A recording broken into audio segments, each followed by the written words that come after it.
La classe royale est une classe spéciale dans le Temple, qui est une école qui aide à former les meilleurs talents de l'Empire.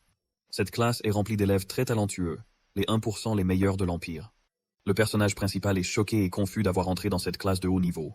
C'est en fait un romancier de 30 ans qui, à cause de ses péchés de la vie passée, a fini par renaître en fils de 17 ans du roi démon. Maintenant, il doit survivre à cette académie jusqu'à la fin. Étrangement, ce monde est basé sur un roman qu'il a écrit avec une fin condamnée. Maintenant, il doit survivre à cette fin et survivre. La guerre mondiale des démons est une bataille longue et féroce entre les démons et les humains, destinée à décider de leur sort. La guerre finit par terminer lorsque le héros Artorius vaincre le roi démon Valier, apportant la paix. Mais après un conflit si dur, l'Empire doit faire de grands efforts pour former les futurs talents aux capacités exceptionnelles. Cela conduit à la création d'une académie spéciale pour les meilleurs étudiants à travers l'Empire, connue sous le nom de temple dans les temples classe royale, une classe remplie uniquement de génies très talentueux. Il y a un garçon nommé Ludwig. Il fait chaud, mais il reste toujours en dernier lieu. Cette histoire est écrite par le personnage principal, un romancier en ligne. Après avoir mis en ligne, il reçoit tellement de commentaires haineux qu'il a une crise cardiaque et meurt d'hypertension. À sa surprise, un moissonneur sombre apparaît bientôt et lui donne un choix étrange et choquant à faire.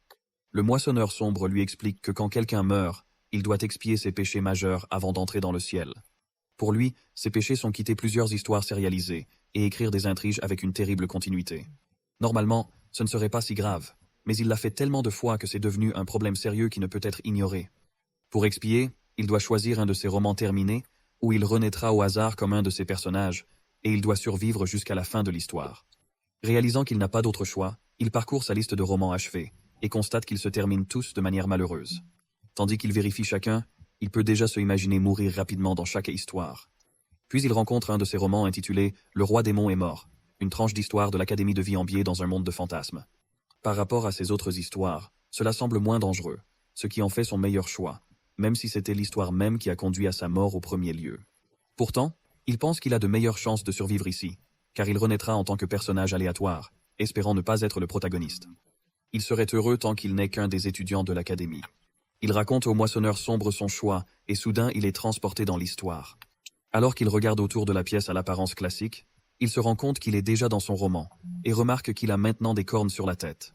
Soudainement, une fenêtre d'état apparaît montrant ces informations, et il réalise que le nom Volir Junior semble étrangement familier. Il remarque également qu'il est qualifié comme le roi démonial d'un plus bas rang. Ils le perçaient ensemble. Il se souvient du titre du roman. Le roi démonique est mort et s'est rendu conscient avec choc qu'il était en fait le roi démonique dans cette histoire.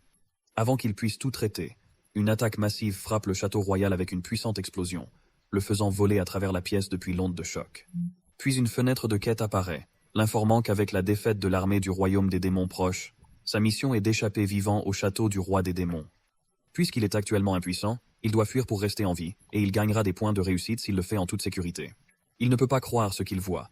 Entouré des cadavres de démons tombés, la réalité s'enfonce. Il est vraiment entré dans le roman qu'il a choisi comme il le voulait. Mais au lieu d'être juste un étudiant régulier de l'académie, il est coincé au cœur d'un royaume des démons en ruine. Renaissant comme un personnage qui n'apparaît même pas dans l'histoire originale, il est maintenant prince d'un royaume démonial effondré au bord de l'extinction. Alors qu'il court à toute vitesse dans le château, il ne peut s'empêcher de penser que le sinistre moissonneur l'a dupé. Elle lui avait fait croire que cette transmigration serait une récompense. Mais maintenant cela ressemble plus à une punition. Il se demande pourquoi il devait devenir le fils du roi démonial, un personnage voué à mourir dès le début de l'histoire. La raison pour laquelle le château explore est que le roi démon et le héros sont enfermés dans leur dernière bataille dans le roman, tous deux meurent ici, et la guerre se termine par une victoire humaine. Conscient de sa situation critique en tant que prince Valier Junior, il sait que s'il est attrapé, il sera tué. Sans hésiter, il consulte sa fenêtre d'état flottante pour vérifier ses statistiques, qui sont bien loin d'être impressionnantes, surtout sans aucune capacité de combat. Sans option restante, il se dirige vers l'entrepôt du château avec l'espoir de trouver quelque chose d'utile. Mais quand il entre, il voit qu'il est principalement rempli de déchets. Alors qu'il est sur le point de perdre espoir, un livre magique attire son attention. Il l'ouvre rapidement et découvre un sort de téléportation. Désespérément, il tente de l'activer, mais se rend compte qu'il ne fonctionne pas. Le sort est bloqué par une barrière magique de mouvement autour du château. Frustré et voué, il réfléchit à savoir si mendier pour sa vie pourrait fonctionner, même s'il sait que ce n'est pas une option réaliste.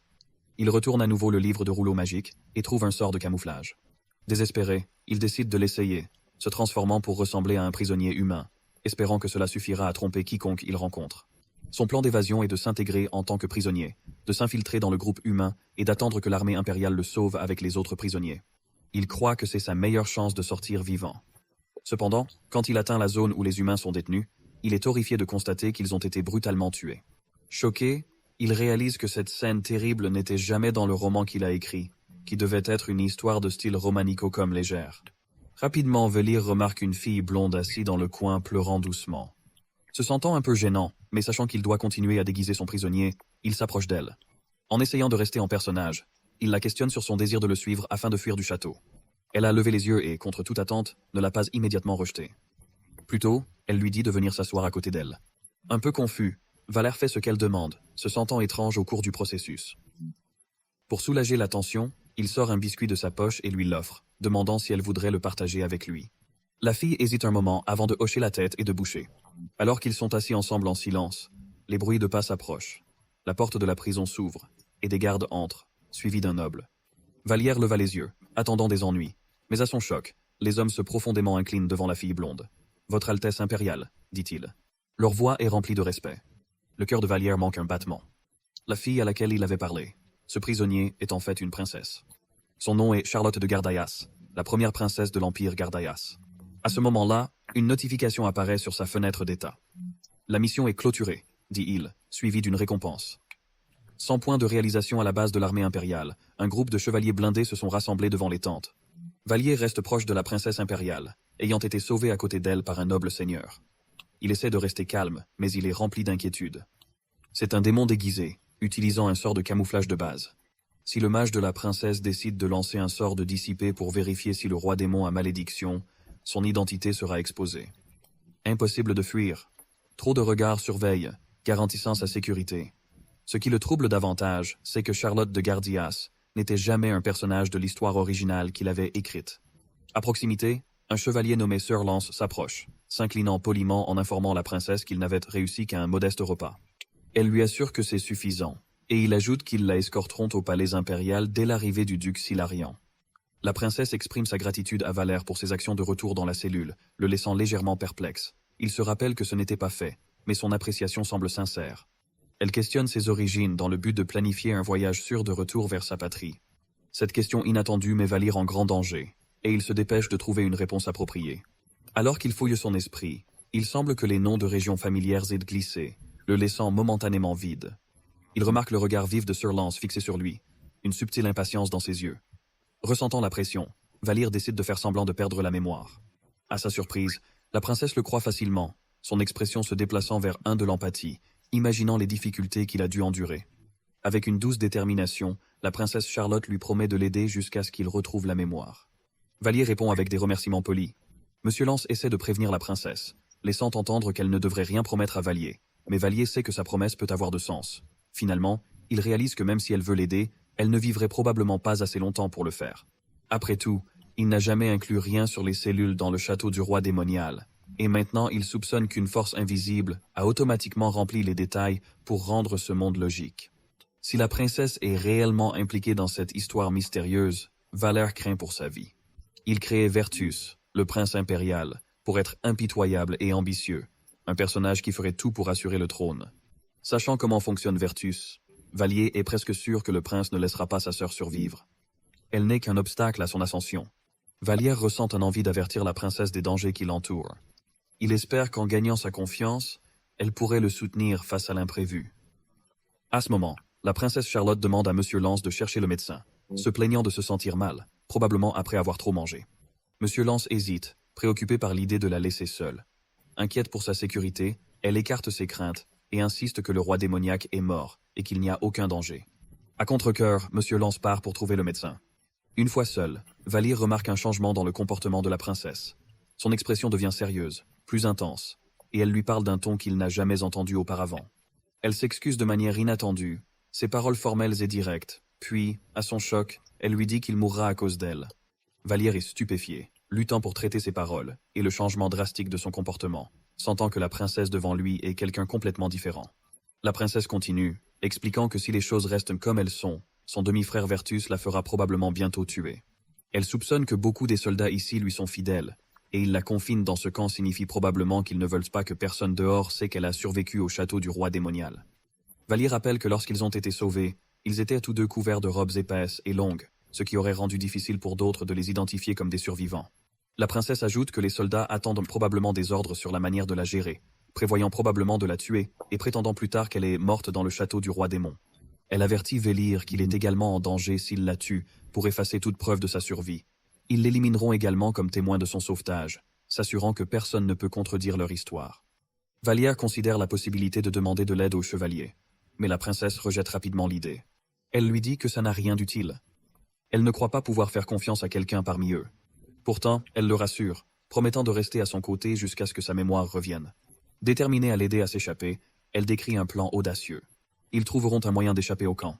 Son ton reste stable mais urgent, expliquant qu'elle distrairait juste assez pour lui offrir le temps de décider. L'avertissant que l'échec pourrait coûter leur vie, ils n'ont pas beaucoup de temps. Vallier entra prudemment dans la tente, ses yeux balayant les alentours pour ne pas être vu. L'anxiété le tire alors qu'il se demande pourquoi la princesse lui a donné une tâche si difficile si brusquement. Plus tôt, il avait interrogé la princesse Charlotte sur leur fuite. Sa réponse était claire. Il n'y avait qu'une seule façon de s'échapper vivant. Elle a expliqué qu'il devait amener M. Williams Francis avec eux. Vallier, bien que reconnaissant le nom, a gardé son expression neutre, feignant l'ignorance du chevalier. Charlotte précisa ensuite que c'était M. William qui les avait sauvés du château du roi démon. En tant que l'un des rares personnages neutres, il est fermement fidèle à la famille impériale plutôt qu'à quelques factions. Vallier comprend alors pourquoi elle veut sauver Sir William. Sa loyauté à la couronne signifie qu'il pourrait être confié pour les aider sans trahir leur lieu de se trouver aux hommes de Verte. Vallier exprime sa préoccupation, demandant si le Francis de M. William pouvait vraiment être confiant. Il souligne la possibilité que M. Williams puisse secrètement être aligné avec le prince. La princesse Charlotte contrepose ses doutes, en raisonnant que si Sir Williams était fidèle au prince, il les aurait tués au château du roi démon plutôt que de les sauver. Cette action, explique-t-elle, confirme sa loyauté envers la famille impériale plutôt qu'envers quelques factions. Vallière trouve sa logique convaincante et accepte de suivre son plan. La princesse Charlotte, visiblement soulagée par son accord, prend un couteau à manger, en intention de se servir comme leurre pour créer un détournement. Alarmé, Vallier insiste sur le fait qu'il ne pouvait pas risquer sa sécurité, arguant que c'était trop dangereux. Elle répondit calmement qu'elle serait en sécurité pour le moment, tant qu'il n'avait pas reçu d'ordre. La princesse Charlotte pressa Vallier, disant qu'ils manquèrent de temps. Il savait qu'il ne pouvait plus reculer, et accepta son plan. Elle sort de la tente et demande aux gardes si elle peut faire le tour de la caserne. Les gardes semblent nerveuses et essayent de l'arrêter, mais elle insiste sur le fait qu'elle est la princesse impériale et a le droit d'inspecter la base. Elle commence à leur poser des questions pour les occuper pendant que Valire sort de la tente. Une fois dehors, Valire se sent confus. Il ne sait pas par où commencer à chercher Sir Williams Francis.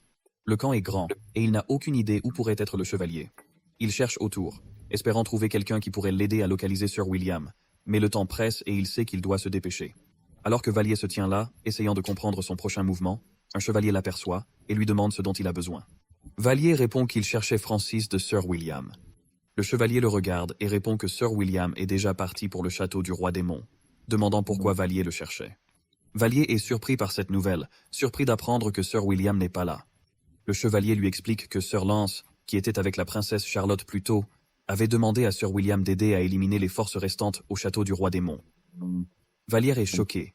Il sait que M. Lance est proche de la princesse, et se demande si Lance avait anticipé cela, bien qu'on ne lui ait pas dit le plan de la princesse. Le chevalier constate la confusion de Vallière, et lui demande pourquoi il voulait parler avec Sir William. Il propose d'aider à transmettre un message si ce n'est pas trop confidentiel. Vallière explique rapidement au chevalier qu'il s'agit d'une urgence, et que Sir William est en danger. Le chevalier réagit immédiatement, disant qu'il devait aller le sauver. Mais puis le chevalier s'arrêta et regarde Vallière, clairement confus, demandant ce qu'il veut dire par ça. Vallière, conscient qu'il doit être honnête, décide de tout révéler au chevalier. Il admet qu'il ne connaît pas tous les détails, mais quelqu'un essaie de blesser à la fois la princesse et celui de Sir William, et c'est pourquoi ils doivent ramener Sir Williams immédiatement. Vallier hésite, reconnaissant son étrangeté et l'éventuelle méfiance du chevalier. À sa surprise, le chevalier le regarde avec une expression sérieuse et dit qu'il ne sait pas qui est Vallier. Il lui fait confiance. Vallier n'est pas convaincu et demande au chevalier pourquoi il agit ainsi, car il ne semble pas y avoir de raison. Le chevalier répond qu'il y a une raison. Vallier semble désespéré et potentiellement stupide. Il mentionne aussi qu'il pressentait cette situation. Il explique que Sir Williams s'attendait à cela et a ordonné vigilance au chevalier, prévoyant une possible visite. Vallière est choqué par ce qu'il entend et commence à se demander si Sir Williams sait les difficultés à laquelle la princesse pourrait faire face. Mais puis il se pense à lui-même. Si M. Williams sait tout cela, pourquoi laisse-t-il la princesse derrière lui et va au château du roi démonial? Il doit rester à ses côtés. Le journaliste demande ensuite à Vallier s'ils sont prêts à partir, et il demande également si Vallier a déjà monté un cheval auparavant.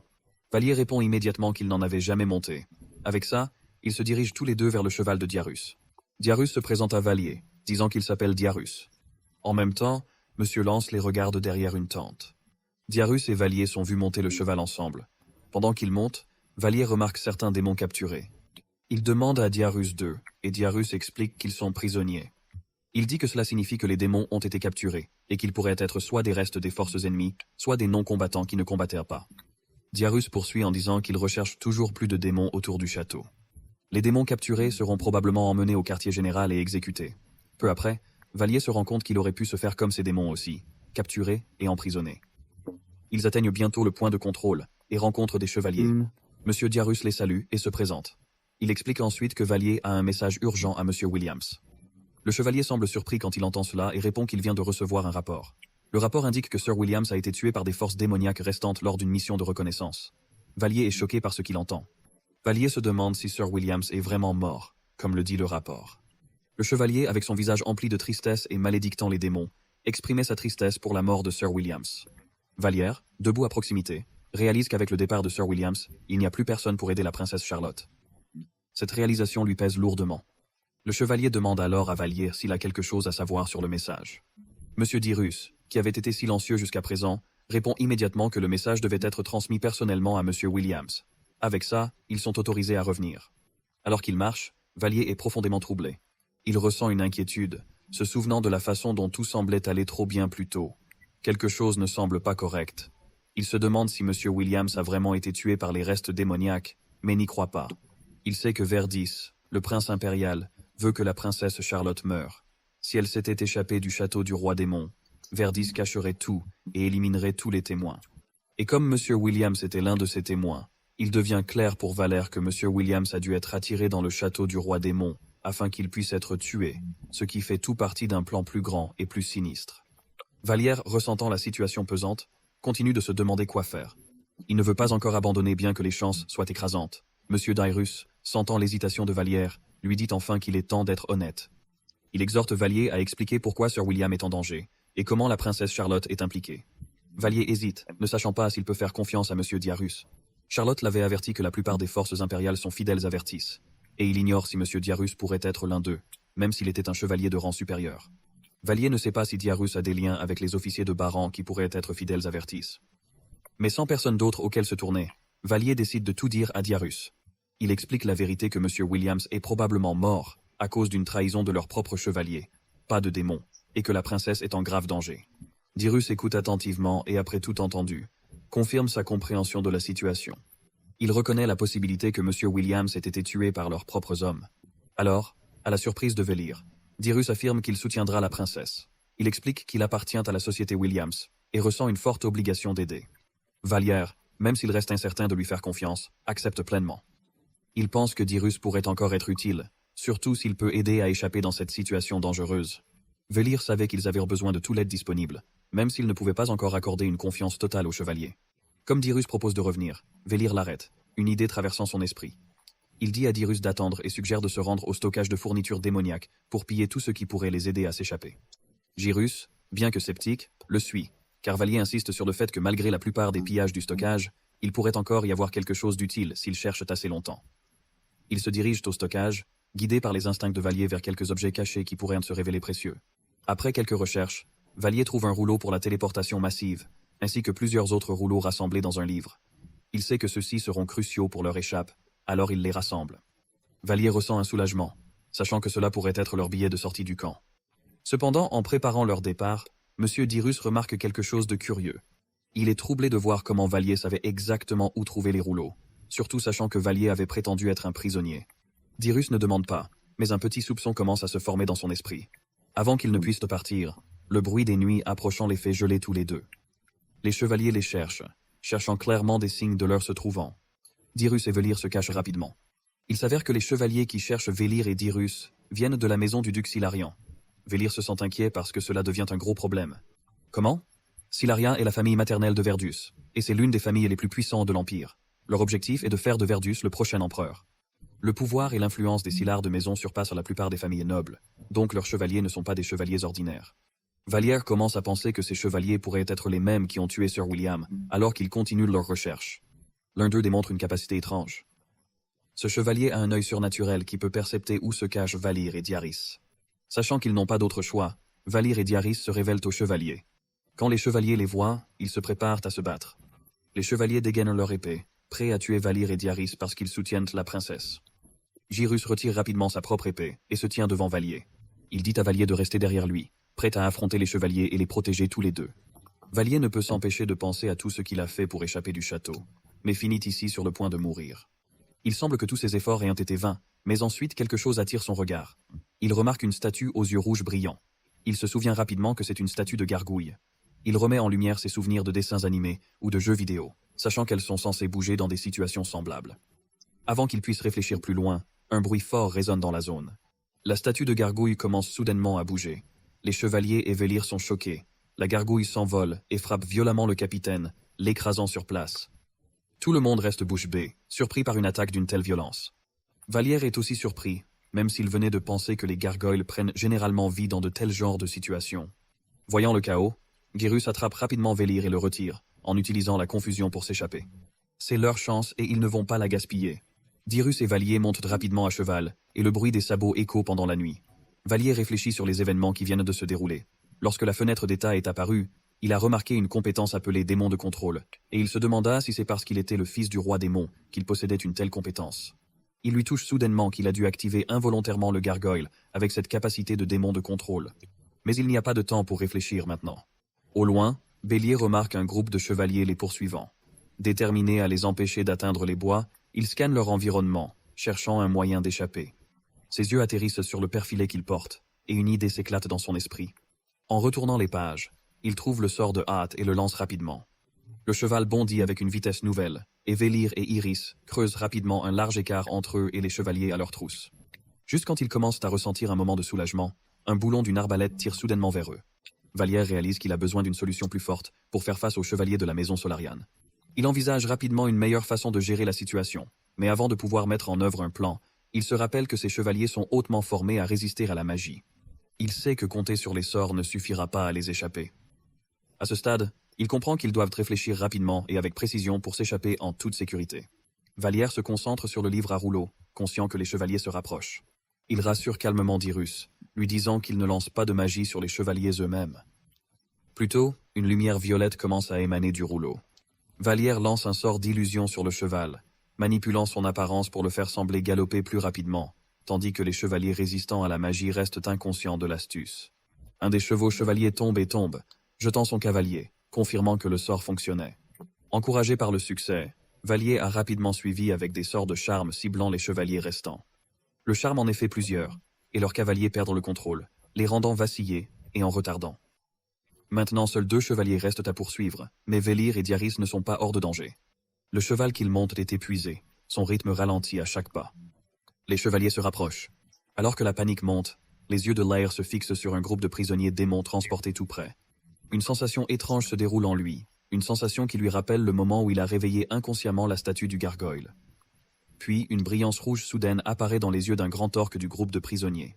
Sans avertissement, l'orque s'attaque en avant, s'attachant aux chevaliers qui se rapprochent.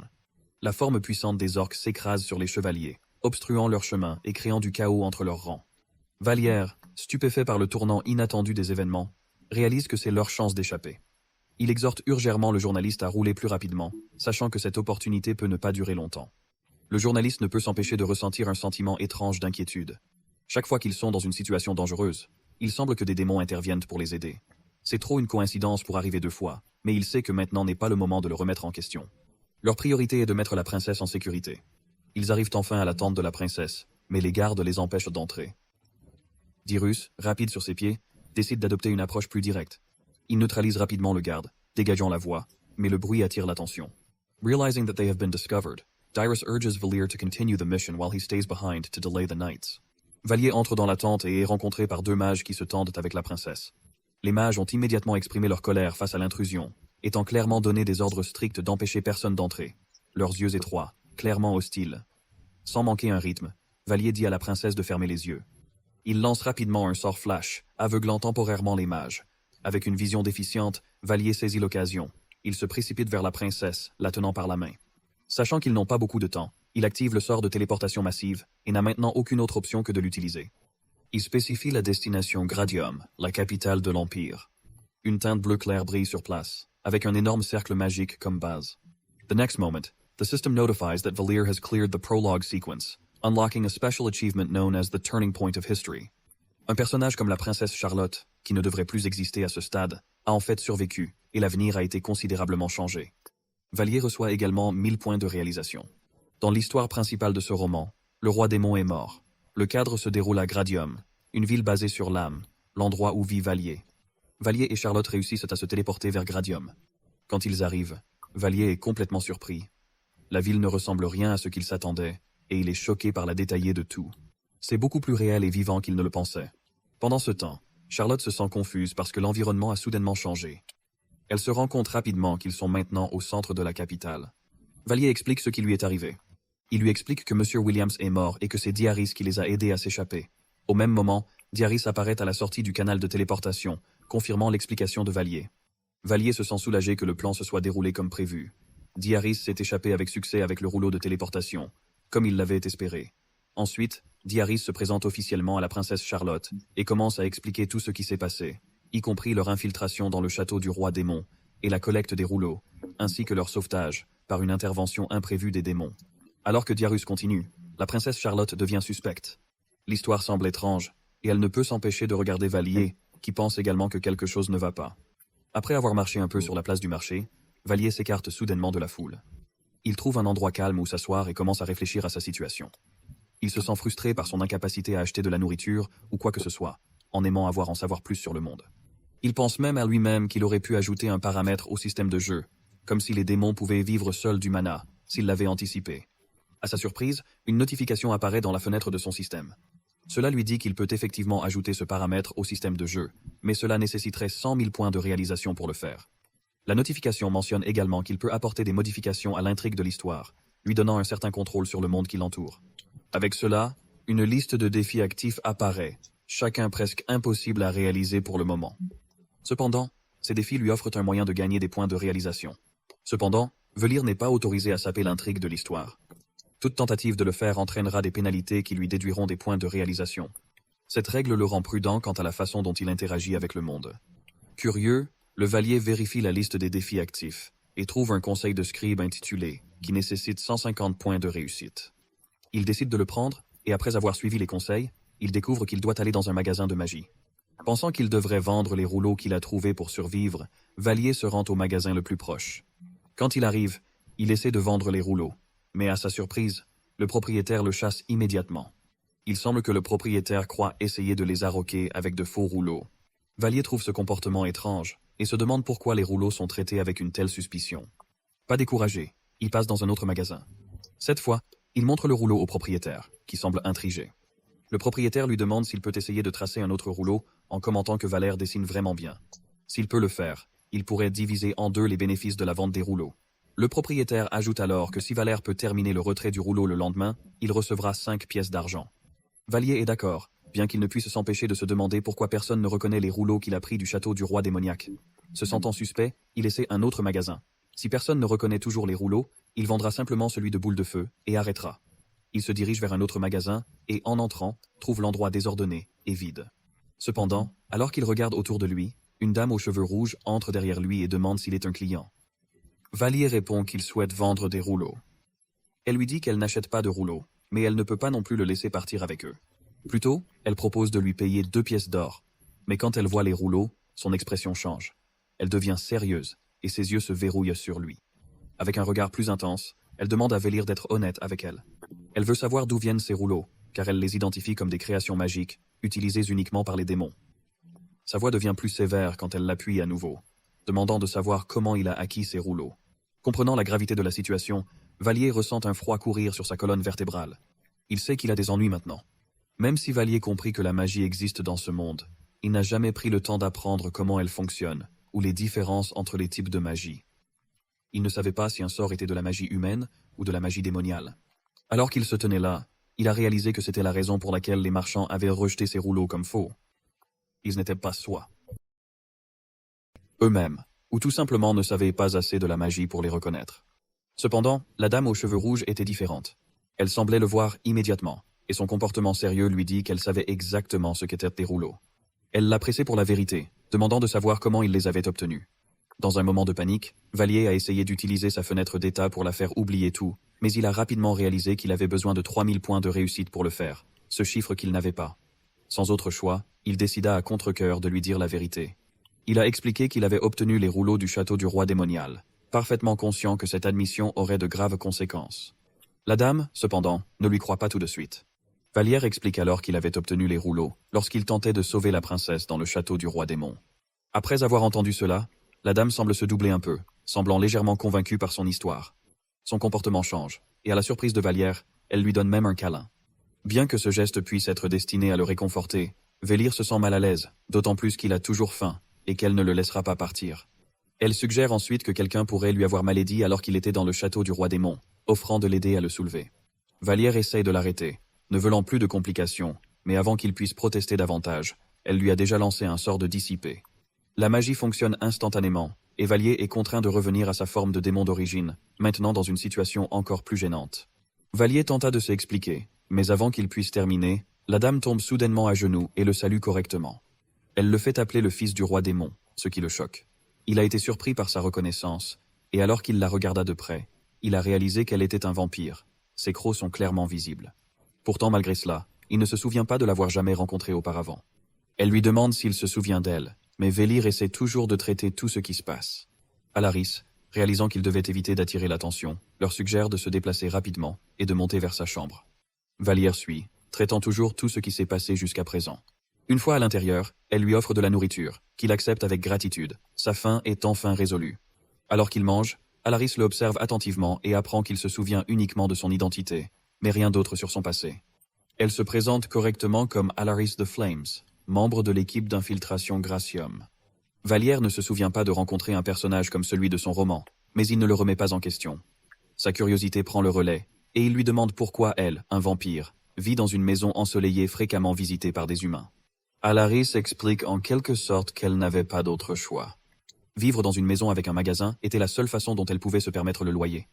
Elle continue ensuite à expliquer davantage sur les autres membres de l'équipe d'infiltration Gradium. L'un d'eux est Sarkagar, un terrible déchire qui utilise le faux nom du comte Argon Pontius. L'autre est un lycanthrope connu sous le nom de Chien de l'Irène, qui opère depuis une base dans la zone de la Porte de Bronze près de la rivière de l'Irène. Alaris explique que c'était Sarkagar, le déchirant qui avait enlevé la princesse humaine. Sa capacité à changer les visages et à se transformer l'a rendu exceptionnellement compétent à s'intégrer dans la société humaine, lui permettant d'accomplir ses tâches sans remarquer. Quant au chien d'Irène, Alaris explique qu'il est le chef de l'un des gangs les plus célèbres de Gradium. Le gang est assez important et influent, fournissant un soutien financier substantiel à l'équipe d'infiltration, contribuant à couvrir toutes ses dépenses opérationnelles. Malgré tout cela, Alaris exprime soulagement et gratitude que Valère soit en sécurité. Elle pense qu'avec lui, ils peuvent reconstruire le royaume des démons. Mais Valère indique rapidement qu'il n'a aucun intérêt à cette reconstruction. Il soutient qu'un tel effort ne conduirait qu'à une autre guerre entre les royaumes, et la dernière guerre était assez terrible qu'il ne veut pas passer à nouveau cela.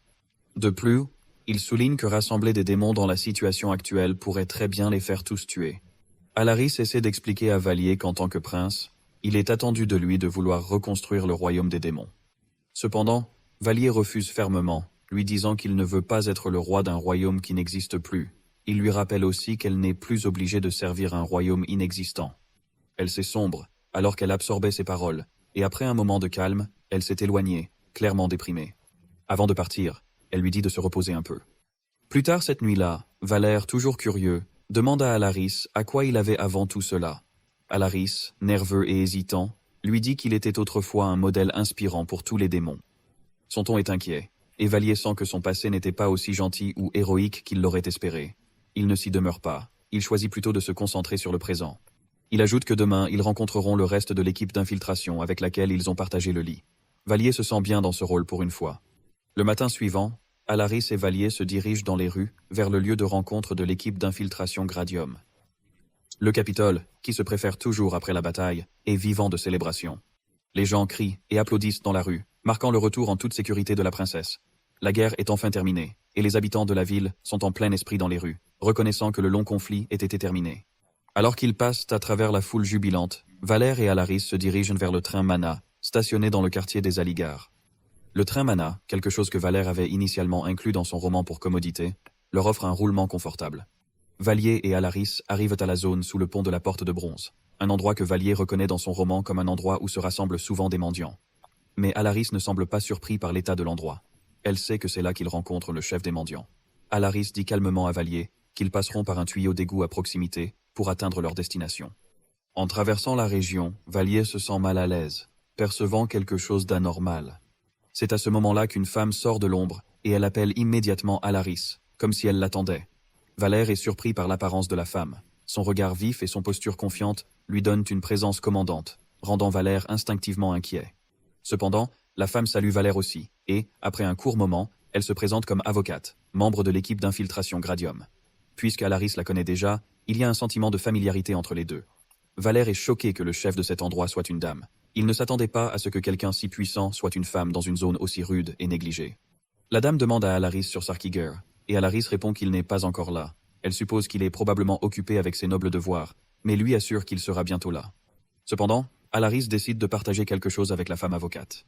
Elle lui dit que Valère ne se souvient rien, sauf qui il était. L'avocat regarde Valère, stupéfait par cette révélation, et lui demande de confirmation. Vallier hocha la tête, consentant qu'il n'a rien de souvenir au-delà de son identité. L'avocat réagit avec un mélange de soulagement et de surprise.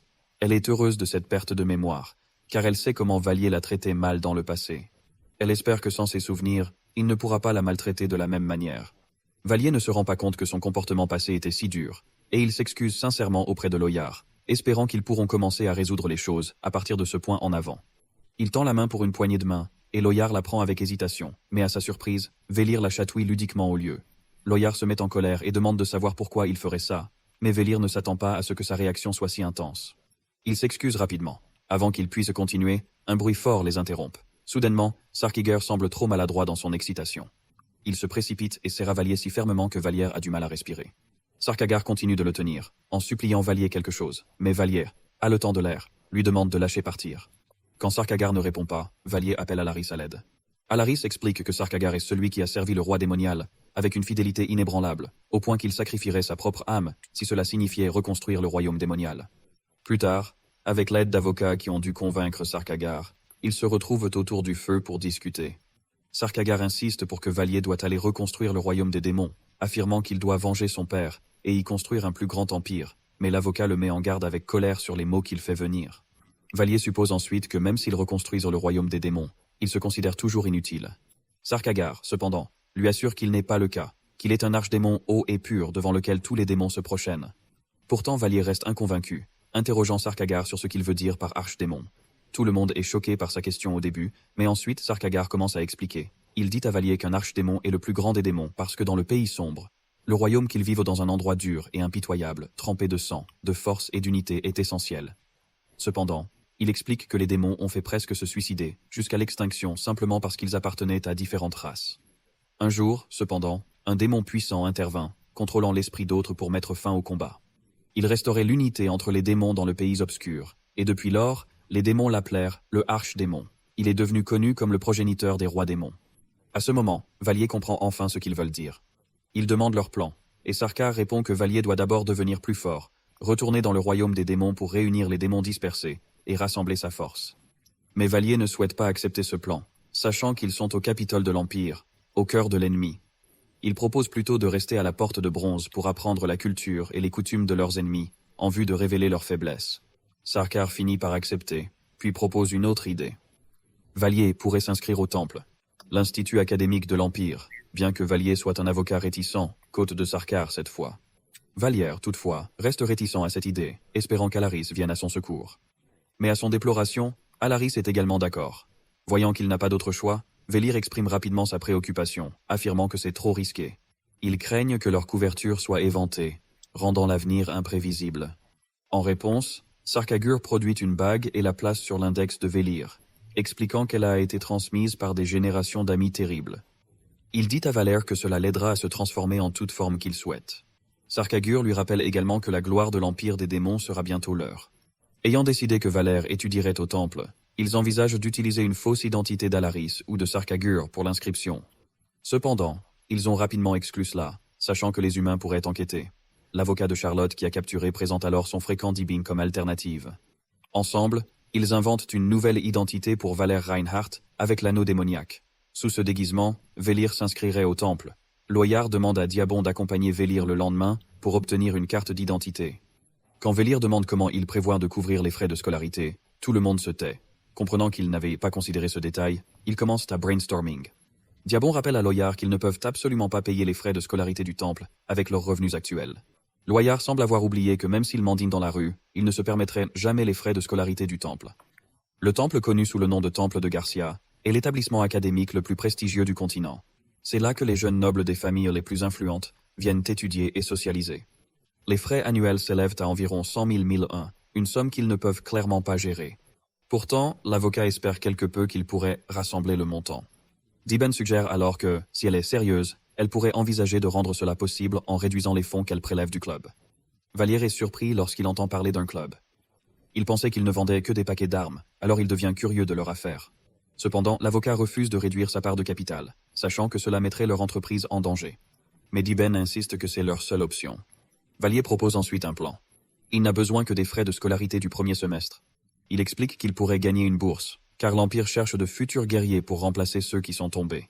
S'il prouve son potentiel, il pourrait être exempté de payer des frais. Il sait que le temple renonce aux frais de scolarité pour les personnes très talentueuses. Bien qu'il soit un roi démon de bas niveau, il reste un archdémon sûr de faire valoir son talent. Une fois admis, il décide qu'en cas de besoin, il peut utiliser des points de réussite pour libérer un talent. Loyard, impressionné par sa confiance, accepte le plan. Dibin note cependant qu'ils n'ont toujours pas assez pour couvrir même ce semestre. Vallière observe cela et suggère qu'ils changent de tactique pour contacter directement les clients. S'ils ne viennent pas à eux, il propose une nouvelle idée. Cherchant des clients le long de la ligne de train Mana, un endroit à fort passage avec une fuite rapide au cas où ça tournerait mal, Vallière suggère qu'ils vendent des jouets dans le train, même de qualité moyenne, car les parents les achèteraient probablement juste pour calmer leurs enfants. Dibun accepte immédiatement, mais Loyard devient en colère que Dibun ait laissé Vélir entendre le plan. Reconnaissant à Vélir pour l'idée, Dibun le présente aux autres membres du gang, et en célébration, ils commencent à verser des boissons. Vallier profite de cette occasion pour demander au sujet du club Dibin mentionné précédemment, et Dibin explique qu'il s'agit de leur propre organisation. Il s'avère que Loyard avait formé l'un des plus grands gangs de la capitale. Leurs revenus proviennent principalement de la mendicité dans la rue et couvrent des dépenses de l'équipe d'infiltration, du magasin d'articles magiques, d'un mode de vie noble et des coûts de subsistance des gangs. Vallier commence à soupçonner que l'avocat pourrait lui cacher quelque chose. Inconscient de ce soupçon, Dibun continue à expliquer comment ils ont obtenu leur nom de club, le club rotatif. Vallier décide tranquillement de savoir ce que l'avocat pourrait cacher, mais juste à ce moment, l'avocate apparaît, furieux que Dibin donne à Vallier de l'alcool. Elle traîne Vallier dans la chambre d'interrogatoire, ignorant ses supplications d'aide. Dibin, intimidé, se tient impuissant. Lorsqu'ils arrivent à la chambre d'interrogatoire, l'avocat avertit Vallier d'éviter d'alcool, mais Vallier considère que cela est l'occasion parfaite de demander sur ses autres sources de revenus. Il souligne que la mendiance dans la rue ne pouvait pas couvrir les frais de scolarité du temple, ou même les dépenses de l'équipe d'infiltration. L'avocat est momentanément sans voix, surpris par sa question. Finalement, elle explique qu'elle ne lui a pas intentionnellement caché, elle ne pensait tout simplement pas qu'il avait besoin de le savoir plus tôt, puis demande si son travail implique de nuire aux autres. L'avocat admet que cela arrive parfois, mais ce n'est pas leur but principal. Finalement, elle décide de révéler que la mendicité est une couverture. Les membres du club rotatif se déguisent en mendiants pour recueillir des informations pour la guilde des voleurs de Gradium. Loyard indique clairement qu'elle n'avait pas prévu d'être profondément impliquée dans ce domaine, et le presse d'oublier le club une fois arrivé au temple. Le lendemain, Dibin accompagne Vélir au bureau administratif de Gradium, pour faire une carte d'identité. Le processus est plus facile que prévu par Vélir, grâce à la corruption de Dibin au personnel. De là, il se dirige vers le bureau d'admission des temples. Lorsqu'il passe par les portes, il voit une foule de riches se battant pour une place pour leurs enfants dans cette école d'élite. Ils arrivent au bureau de consultation, où Vélir sait que les tests de talent ont lieu, ayant entendu dire qu'une découverte de talent permettrait d'étudier gratuitement. Beaucoup d'autres sont là, attendant d'être testés. Enfin, c'est le tour de Vélir et Dibon pour leur numéro 86. Cependant, une fois à l'intérieur, ils se rendent compte qu'ils sont réellement dans le bureau des candidats d'admission. Vallière indique au commis qu'il veut payer seulement pour le premier semestre, mais elle refuse. Elle explique que certains étudiants ont essayé d'emprunter pour le premier semestre puis ont abandonné, donc les paiements partiels sont maintenant interdits. Acceptant cette situation, Vallier se prépare à partir. Cependant, Debin encourage le commis à tester le talent de Vallier, suggérant qu'il a peut-être des capacités exceptionnelles. Il propose même de payer le test, mais le commis leur assure qu'il est gratuit et accepte de le mener. Elle sort un scanner et ordonne à Valier de mettre sa main dessus. Il hésite mais finit par poser sa main sur le scanner. À la surprise générale, le scanner fonctionne mal, ce qui surprend le commis, car elle affirme qu'il fonctionnait parfaitement il y a un instant. Elle part chercher un autre scanner. Pendant ce temps, Valier est perplexe par l'échec, se demandant s'il s'agit d'un signe ou quelque chose d'autre. Deben, cependant, est ravi, supposant que le défaut signifie que le scanner a détecté un talent exceptionnel dans Valier. Bientôt après, la commis revient avec un deuxième scanner, déjà testé. Elle demande à Valier de reposer sa main dessus. Encore une fois, les résultats la surprennent. Elle explique que le scanner montre une aptitude, essentiellement une forme de talent moins faible. Les personnes ayant des aptitudes montrent un potentiel de devenir supérieur dans un domaine donné avec le temps. Cependant, elle ajoute que l'aptitude seule ne suffit pas pour l'admission au temple. Il est généralement utilisé juste pour rassurer les parents des capacités de leurs enfants. Vallière ressent une vague de déception. Alors, soudainement, le commis s'arrête, étonné, et révèle que Velir semble avoir une aptitude pour toute compétence connue dans le monde. Selon les résultats du scanner, Velir aurait la capacité unique d'utiliser simultanément le pouvoir divin et la magie sombre, un exploit inédit dans l'histoire de l'Empire. Même Valère est surpris, incapable de comprendre comment cela pourrait être possible, d'autant plus que ce n'était pas exactement ce qu'il visait. Dibin est très heureux, content que Valère se soit révélé être exceptionnel. Ils reviennent à Loyard et relayent tout, elle aussi, est stupéfaite, mais elle donne à Valier un pouce de félicitations. Vallière, cependant, se demande en privé si les circonstances se régissent juste pour le faire dans le récit du roman. Il comprend que le roman ne pouvait pas prédire quel talent il choisirait, qui pourrait aller des compétences de combat rapprochées comme l'épée, ou la lance à la magie, ou au tir à l'arc. En fait, Volier sait que cela n'a même pas besoin de lier au combat, car il peut débloquer toute compétence qu'il veut s'il a suffisamment de points. Daiben, remarquant la réaction de Velier, trouve cela étrange. Velier fait semblant d'être satisfait, et souligne que le club n'a pas besoin de payer ses frais de scolarité. Deben croit fermement que grâce à lui, les aptitudes de Valier ont été détectées. Il est convaincu que sans son insistance pour rester, la dame n'aurait jamais découvert ce résultat incroyable. Valier prévoit d'abord d'attendre jusqu'au semestre prochain, avant de participer à l'histoire principale. Mais la façon dont les choses se déroulent, il semble inévitable qu'il finira dans la classe royale. Cette classe prestigieuse au temple est réservée aux meilleurs et les plus brillants étudiants, l'élite de l'élite qui a reçu des bourses pour tout le programme. Les étudiants de la classe royale vivent dans un dortoir luxueux, reçoivent des allocations généreuses et peuvent participer à toutes les conférences, même celles réservées aux étudiants supérieurs. Ces étudiants sont considérés comme les meilleurs prodigies de l'Empire. Leurs compétences et leurs talents ont été prouvés sans doute. Malgré cela, Valier veut passer au moins un semestre en tant qu'étudiant régulier. À sa surprise, il est placé dans la classe AA, connu pour son arrogance et sa fierté. Il ne comprend pas comment il s'y trouve, surtout qu'il n'a rien à leur montrer encore. Alaris, remarquant sa malhumeur, demande ce qui le tracasse. Vallière lui confie qu'il est inquiet du conflit inévitable entre la classe A et Ludwig, le personnage principal du roman. Ludwig, un élève de transfert, finira par combattre les élèves arrogants de la classe A, leur enseignant une leçon d'humilité, et il ne veut pas être pris dans ce désordre. Cependant, Vallier est reconnaissant que, au moins, son aptitude illimitée maintiendra probablement les attentes à lui faibles. Il espère que les autres ne s'attendront pas trop de lui. Alaris le rassure que tout ira bien, lui offrant un peu de réconfort malgré ses inquiétudes. Vallière imagine déjà ce que la vie en classe ressemblera pour lui, et il sait qu'il a besoin de plus que seulement d'aptitude pour y survivre. La classe est remplie d'élèves talentueux et arrogants, et il ne veut pas être pris au départ. Alaris le rassure, promettant qu'ils l'aideront de toute façon qu'ils peuvent, d'autant plus qu'il aura le privilège de quitter le temple quand il le veut. Malgré ces assurances, Velir ne peut pas ébranler le sentiment qu'il y a plus de désir d'Alaris de l'envoyer au temple. Il l'interroge soudainement, demandant pourquoi elle semble si impatiente de lui être autour des humains, surtout quand il sait que Sarkar pourrait avoir raison. Il pourrait devenir plus fort là-bas. Alaris explique que la raison principale pour laquelle elle l'a encouragé à assister au temple est de s'habituer à être autour des humains. Passer du temps là-bas l'aidera à comprendre leur voix, ce qui sera crucial pour son avenir. Bien que Velir accepte ce raisonnement, il se demande toujours si Alaris le regrettera plus tard. Alaris prépare ensuite quelques vêtements pour lui porter au temple et lui donne un collier magique scintillant. Valier est surpris par le cadeau et elle lui rappelle qu'elle est spécialisée dans la magie des flammes. Elle lui raconte l'histoire des 7 clans vampires, chacun nommé d'après un chevalier, et comment les clans du soleil et de la lune ont été perdus au fil du temps, y compris leur magie. Les 5 clans restants, chacun représentant un élément, ont survécu et leurs pouvoirs ont été transmis par des générations. Le collier révélé par Alaris est l'héritage de son clan, le Flamme Mardi, le symbole de la tête du clan de la Flamme. Valier devinait que Alaris doit être le chef du clan de la Flamme, et il se demanda pourquoi elle lui donnait un héritage si précieux. Elarus explique que le collier permet de lancer des sorts de feu en utilisant son mana. Elle lui demande de l'essayer. Confiant, Valier essaie, mais la flamme produite est faible. Il demande à Alaris pourquoi le sort est si faible, et elle explique que le collier canalise plus de puissance lorsqu'il est utilisé pour blesser. Elle l'a principalement donné pour protéger, même si elle espère qu'il n'a pas besoin du tout de l'utiliser. Valier comprend alors que Alaris est inquiète pour lui, mais elle ne veut pas qu'il cause du mal à personne. Avec cela à l'esprit, Valier se promet de ne jamais utiliser le collier à des fins offensives avant d'avoir obtenu son diplôme. Plus tard, l'avocat rend visite à Valier et lui offre de l'argent pour son allocation au temple. Elle explique que c'est la seule chose qu'elle peut offrir puisqu'il l'a aidé à éviter de payer ses frais de scolarité. Elle sait aussi que Alaris et Sarkogar lui ont déjà offert des cadeaux, donc elle ne veut pas être laissée hors. Valier la remercie, attendant qu'elle parte pour qu'il puisse se reposer. Cependant, elle continue de le conseiller et de le avertir sur diverses choses. Finalement, Valier l'envoie poliment hors de sa chambre pour avoir un peu de paix. Alors qu'il s'installe, Valier se souvient soudainement de quelque chose. Le roman qu'il avait écrit, sa tentative de faire une tranche de vie, devait être léger, une rupture des fins sombres et graves, pour lesquelles ses lecteurs le critiquèrent souvent. Il voulait créer quelque chose de gai, mais il se rendit vite compte qu'il n'avait pas la compétence pour continuer une histoire heureuse.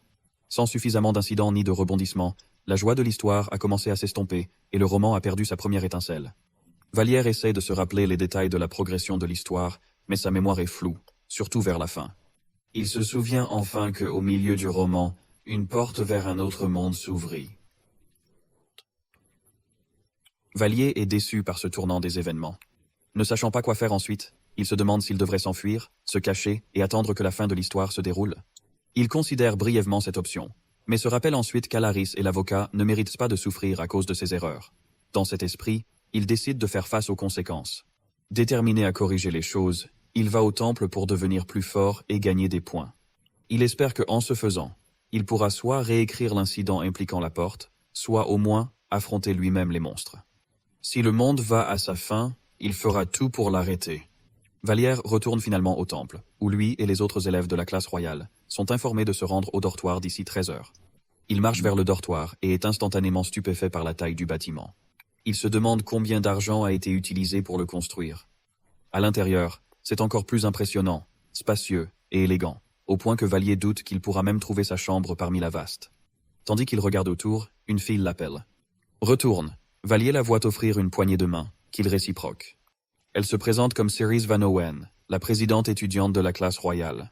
Après vérification de sa carte étudiant, elle propose de l'aider à trouver sa chambre. Elle remarque que sa carte n'a pas de nom de famille, mais l'adresse quand même par le nom sur la carte. Owen dit à Valère que pendant l'orientation, elle expliquerait tout ce qu'il devait savoir en tant qu'étudiant en première année. Elle insiste pour qu'il assiste, et Valère la remercie avant de partir pour trouver sa chambre. Quand Valère arrive dans sa chambre, il est surpris de la trouver verrouillée, mais il se souvient rapidement de la façon de l'ouvrir, se souvenant des détails de l'histoire.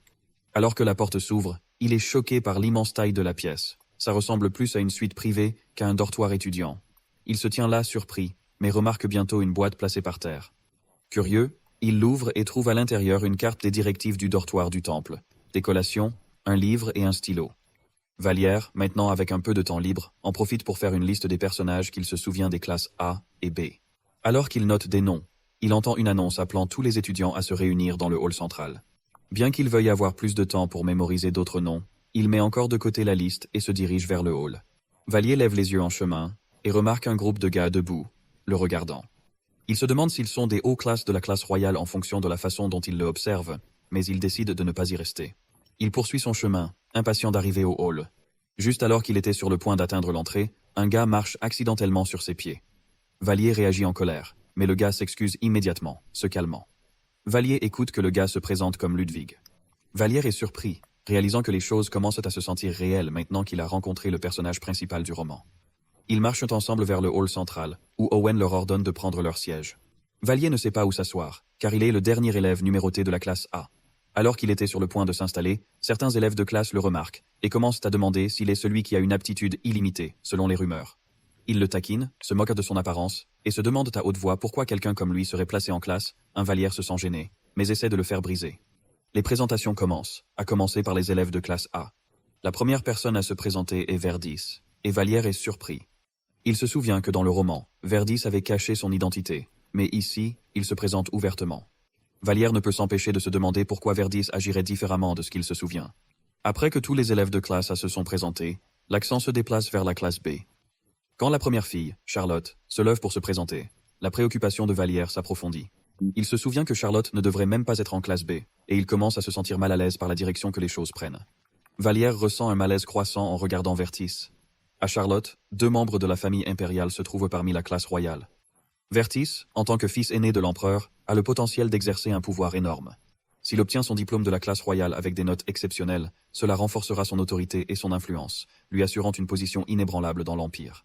Le poids de cette réalisation ne provenait pas seulement de son sang royal, mais de ses compétences éprouvées, ce qui le ferait une figure formidable. Vallière, cependant, est perturbé par l'apparition précoce des sommets dans la classe royale. Cela ne correspond pas au déroulement que l'intrigue devait avoir dans son roman. Verte devait rester en arrière-plan, construire tranquillement son pouvoir avant de se révéler. Le fait qu'il soit devenu célèbre si rapidement change tout. Verte est censé être le méchant caché qui opère dans l'ombre, mais plutôt il marche dans la lumière, signalant son ambition dès le début. La présence de Charlotte dans la même classe ne fait que renforcer la confusion. Elle n'était jamais censée être dans la classe royale, encore moins le partager avec son frère. Cet écart par rapport à l'intrigue dérange encore plus Vallier. Il se demande si quelque chose qu'il a fait, peut-être survivant à côté de la princesse, a provoqué ce changement. La chronologie semble avoir été altérée de sorte qu'il ne peut pas pleinement comprendre. Vallier essaie de tout comprendre.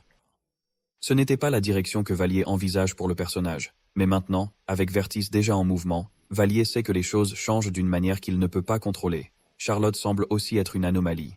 Sa présence dans la classe royale est plus précieuse que jamais prévue, rendant la situation encore plus compliquée. L'inquiétude qui s'est installée en lui en la voyant pour la première fois n'a fait qu'augmenter, et maintenant il a l'impression que l'histoire n'est plus sous son contrôle. Puis Owen énonce les règles du temple. Aucune discrimination ne sera tolérée, et tous les étudiants devraient se considérer égaux, quel que soit leur niveau. Le non-respect de ces règles entraînera des sanctions, qui pourraient inclure l'expulsion de l'école. Owen décide de lire une lettre de la famille impériale, même si ces lettres ne sont généralement pas autorisées. Elle veut simplement faire une exception. La lettre sert de avertissement à Vertis et Charlotte de se réfléchir à leur position, les exhortant à ne pas rivaliser durement les uns contre les autres, car cela pourrait les priver de leur droit au trône. Quand Vallier entend l'annonce, il espère que cela empêchera le prince et la princesse de se battre, du moins pour l'instant.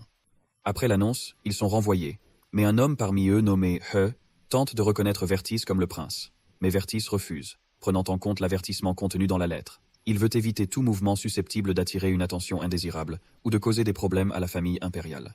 Après une brève discussion avec He, Vertis part et se dirige vers une élève de classe A.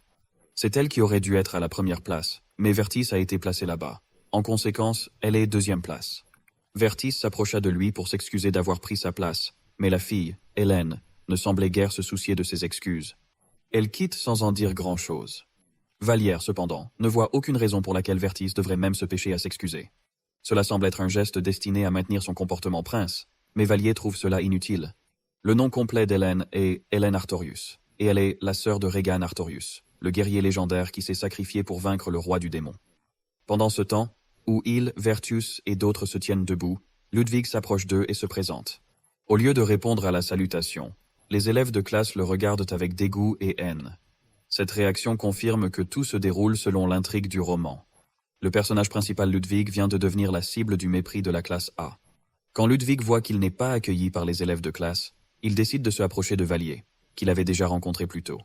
Ludwig, se sentant un peu isolé, demande à Vallier s'ils pouvaient être amis. Vallier, sans hésitation, accepte, et il serre sa main, souriant au début d'une amitié qui semble improbable. Cependant, Harriet, 4e élève de la classe A, est en colère quand Vallier se rapproche avec Ludwig, un élève de la classe B. Elle n'accepte pas cela gentiment, et est visiblement en colère.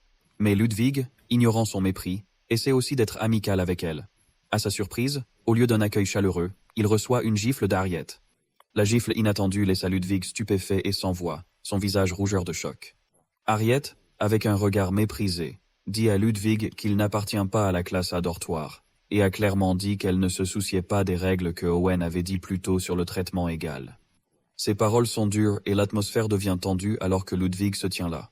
Juste alors que Ludwig traite la gifle, Vertis arrive sur les lieux. Il remarque immédiatement que Ludwig est incapable de se défendre ou de répondre à Harriet, ce qui donne à Vertis un moment pour intervenir avec une présence calme mais commandante. Vertis interroge Harriet, demandant pourquoi elle traiterait Ludwig de cette manière. Alors que Harriet était sur le point de répondre, elle vacilla, sa colère se calmant momentanément. Harriet ne s'attendait pas à ce que ses actions aient l'effet inverse comme elles l'ont eu. Son intention était de gagner la faveur,